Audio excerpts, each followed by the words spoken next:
Hi everyone! So may nabili nga ako sa TikTok guys kasi gusto ko nang mag-glow up ngayong 2026 at ito pala yung Hikari Skin Essentials kay Maris Rocat. So itong naman yan, meron siyang kojic soap and then toner, meron ding night cream at sunscreen. Ayan. So ngayon, dahil araw ngayon at kakatapos ko lang maligo, mag-i-skincare lang ako. Gamitin ko pala ito. Siyempre, gusto na nating mag-glow shake lang natin. Ayan. Ito pala guys yung Ultra Fresh Rejuvenating Toner nila. Nakaka-exfoliate siya ng talat sa Dahil first time ko nga gagamit nito, syempre, tsaka ko pa kayo i-update. Siguro within a month, after a month, ganun. So ayan, nag-apply lang ako nito guys ng toner, Hikari from, yan, Hikari Essentials. Ayun, ang ganda. Ang lamig niya sa balat.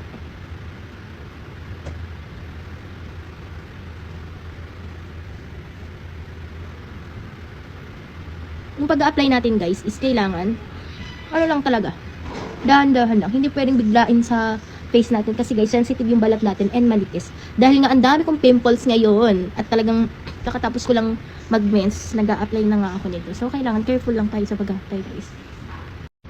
Alam nyo ba, hindi talaga ako nagre-rejuve. Ang ginagamit kong skincare is moisturizer lang at saka yung soap ko na geisha. Pero ngayon kasi guys, ang gaganda ng reviews dito sa Hikari kay Maris Rocat. Kaya naman napabili talaga ako. Kaya kung gusto nyo mag-glow up this year, i-try nyo na rin yung products nila. So i-update ko kayo guys after a month kung maganda ba talaga yung effect nito sa akin. Siyempre meron tayo before and after, ayan. So tapos na ako mag-apply na itong toner nila, yung rejuvenating toner nila.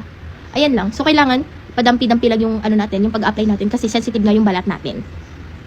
So ayan yung makikita. Siyempre hindi lang pwedeng mukha, isasama din natin yung neck. Ayan. Para magpantay ba yung kulay? Kasi nga guys, hindi pwedeng mukhang tosino yung face mo tapos yung liig mo ang itim. So ayan. Guys, kung akala mo nakaligo ka na tapos ang linis mo na, ay hindi pa. Kailangan mo mag-toner kasi dito mo talaga makikita kung gaano kadumi yung face mo.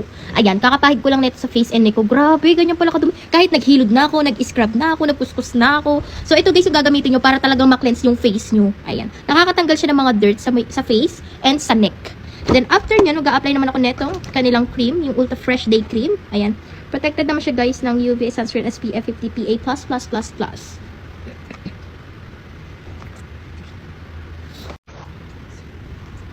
Ang bango, grabe.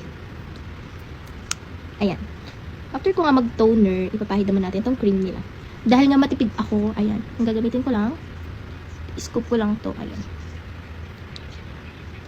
Na-applyan ko pala guys yung cheeks, forehead, nose, and chin ko. Alam nyo guys, dapat kahit gabi nagsa-sunscreen pa din kayo. Kung gusto nyo talagang, magmukhang bata kayo, and syempre, anti-aging na rin. Makakalas kayo sa wrinkles. Papahid ko lang to dito sa neck ko. And then done.